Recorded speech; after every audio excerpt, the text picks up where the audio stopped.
Bueno, continuamos con Michael Penford. Fíjate, estamos hablando un poco de estas medidas que se han anunciado y me gustaría que las analizáramos, por supuesto, por separado cada una de ellas. Por ejemplo, las decisiones en materia cambiaria. ¿A qué apuntan? ¿Qué es lo que busca el gobierno? Porque no es absolutamente una eliminación del control cambiario. ¿Qué pasa con este aumento de salario? El tomar al petro como referencia, ¿hasta dónde eso va a ser posible mantenerlo? Mira, los anuncios cambiarios del gobierno, tanto lo que se ejecutó con la reconversión monetaria, acompañado de la devaluación, por sí solo es insuficiente para solventar el problema hiperinflacionario que hay en Venezuela. Pero además de eso está la publicación del convenio cambiario que hace unas pocas semanas atrás se hizo público, que contrasta mucho lo que legalmente o en teoría jurídica dice ese convenio cambiario y lo que termina ocurriendo realmente. Porque el convenio cambiario en el papel no habla del DICOM, no habla del petro, y habla más bien de una fluctuación cambiaria y de una apertura y una eliminación del control de cambio.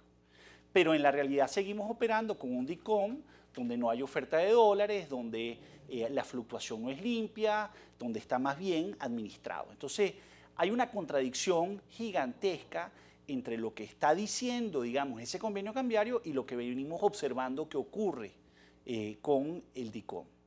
Por otro lado, el gobierno habla de los petros, del petro como un anclaje del tipo de cambio, pero el petro no tiene ningún valor como ancla, porque al final eso es anclar el tipo de cambio en el precio petrolero.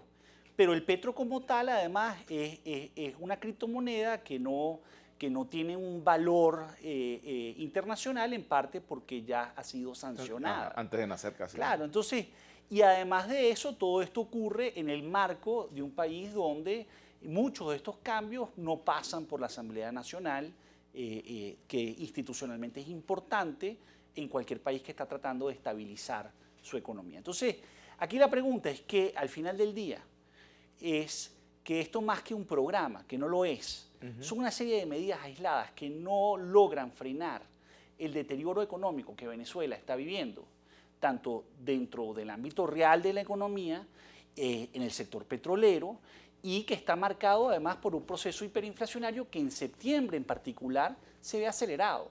Entonces, eso es lo que preocupa. Ahora, ¿qué gana el gobierno tomando esas medidas que, de acuerdo a tu óptica, no terminan de ser conexas y atacar el fondo del problema? Mira, el gobierno está en una situación muy complicada, porque es que el gobierno no tiene una restricción externa muy grande, tiene un colapso de la industria petrolera realmente importante. Es un país que apenas está produciendo poco más de 1.2 millones de barriles diarios y además una industria petrolera que está operando con unos controles de cambio que no lo dejan a los operadores internacionales, incluso venezolanos, y a la misma PDVSA actuar con ese tipo de controles. Entonces, ya llegó un punto en que el modelo se agotó y es evidente, sobre todo después del 20 de mayo, que el gobierno, si no mostraba algún tipo de decisión con respecto a la crisis económica, tratar de hacer ver que estaba haciendo algo, el deterioro iba a continuar sobre todo en el ámbito político. Pero la realidad es que Venezuela, en este momento, dada la magnitud de la crisis que tenemos, no puede salir sola del hueco en el que estamos metidos. ¿Por qué? Porque, en primer lugar, Venezuela necesita un acuerdo de gobernabilidad, un acuerdo institucional. Es decir, aquí no salimos ni logramos estabilizar la economía si no hay un acuerdo político que permita restaurar la institucionalidad en Venezuela. Segundo lugar, necesita financiamiento externo. O sea, el gobierno tiene un problema de liquidez enorme, tiene apenas 10% de sus reservas son líquidas. PDVSA tiene un problema de flujo de caja gigantesco. Entonces necesitas apoyo financiero internacional. El gobierno cree que puede conseguir ese apoyo externo en China, por ejemplo. Pero lo que consiguió en China en este momento, más que un apoyo económico, financiero, fue un apoyo político. En lo financiero no hubo nada sustancial que permita hablar realmente de un financiamiento externo a esas medidas incluso. Se habla de 5.000 millones de dólares, pero con 5.000 millones de dólares, ¿qué se puede hacer en este momento? Es que esos 5.000 millones de dólares son parte de una línea de crédito que ya Venezuela tenía aprobada por la Asamblea Nacional anterior y que no había sido ejecutada. sea, no son 5.000 millones de dólares adicionales. Son Es los que son mismos 5.000 millones que habían nunca sido llegaron. aprobados hace más de 5 años atrás, que nunca fueron desembolsados y que los chinos están diciendo podrían ser desembolsados, pero además esa línea de créditos para empresas chinas. Es decir, no es financiamiento fresco ni para PDVSA, ni Es para que el las gobierno empresas chinas hagan central. negocio. Claro, para poder básicamente financiar contratos de servicio en el sector petrolero. ¿Cuánto se necesita realmente? Lo mínimo con lo cual Venezuela puede hablar de un plan de financiamiento externo que permita corregir desequilibrios, reorientar la economía, también, bueno, refinanciar la deuda, cumplir con las deudas internas también que hay. Mira, es muy difícil saber porque aquí no hay cifras oficiales.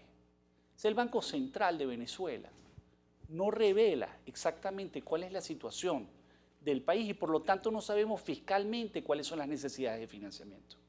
Entonces, podemos especular en torno a números, pero estamos hablando de montos importantes, de montos muy grandes, y además de acciones que tienen que ver también con un proceso de refinanciamiento y reestructuración de la deuda, que pasan también por la Asamblea Nacional. Lo que te quiero decir al final del día, y esta es la tragedia que estamos viviendo, es que el país enfrenta una realidad. La primera es, como estamos es inviable, esto es inviable tal como estamos actuando. Segundo lugar, el chavismo solo, el gobierno solo, no puede estabilizar la economía venezolana. Pero tampoco la oposición sola puede hacerlo. Es decir, aquí se requiere un cambio importante en lo institucional, en lo político, que venga acompañado de un programa que tenga credibilidad, que el mercado crea que es ejecutable, que tenga financiamiento, que tenga apoyo político y que tenga apoyo social, porque ese es el otro tema importantísimo en el país. Es decir, estamos viviendo una debacle social gigantesca, un colapso de los servicios públicos, ciudades en el interior del país que pasan 3 y 4 días sin luz o con apagones importantes, como lo que viene ocurriendo en Maracaibo. Entonces, es un país que requiere con mucha coordinación política y económica para poder abordar estos temas. Fíjate lo siguiente, Michael. China, un país gobernado por el Partido Comunista, ¿verdad?, hizo cambios en lo económico sin hacer cambios en lo político. No hubo ningún tipo de ablandamiento en lo político, ni apertura de juego democrático, nada de eso. O al menos el juego democrático que conocemos en Occidente, pues, ¿no? Digamos, no hubo ningún tipo de apertura política en China. Y sin embargo, ellos impulsaron una gran reforma económica. ¿Necesita el gobierno de Maduro hacer una apertura en lo político para poder hacer esa reforma económica, o puede tener éxito haciendo esa reforma dejando lo político tal y como está? Mira, para mí, a mí me parece prácticamente imposible que ningún gobierno, incluyendo este, pueda hacer nada en lo económico sin un proceso de apertura política y sin un proceso sobre todo de reinstitucionalización del país. O sea, el país está sin reglas, sin instituciones, está desnudo. Y además es un país que fiscalmente está quebrado y está viviendo un proceso hiperinflacionario dramático. Eso requiere acciones urgentes y requiere financiamiento externo. Ahora, ¿cómo obtienes tú el financiamiento externo? Con credibilidad. Es lo único.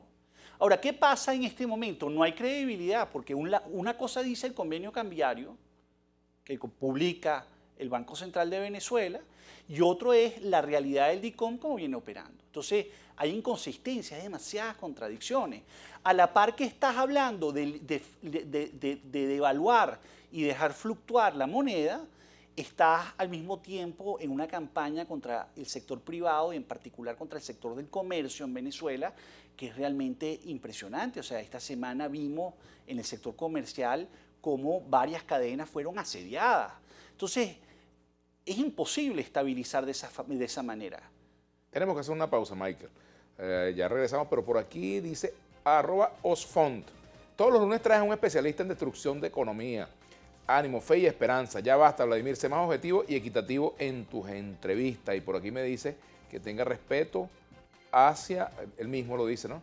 Respeta a la otra parte de Venezuela que quiere ser libre e independiente. Yo creo que toda Venezuela quiere ser libre e independiente. Y no creo que haya una parte que quiera eso y otra que no la quiera, por lo menos me refiero a la población. Y con respecto al respeto, pues si es así, yo por supuesto que respeto todas las opiniones y aquí viene gente de todos los puntos de vista. Así que bueno, hagamos la pausa. Otros medios no pueden mostrar lo mismo, sobre todo medios públicos. que también merece respeto esa otra parte del país. Vamos a la pausa.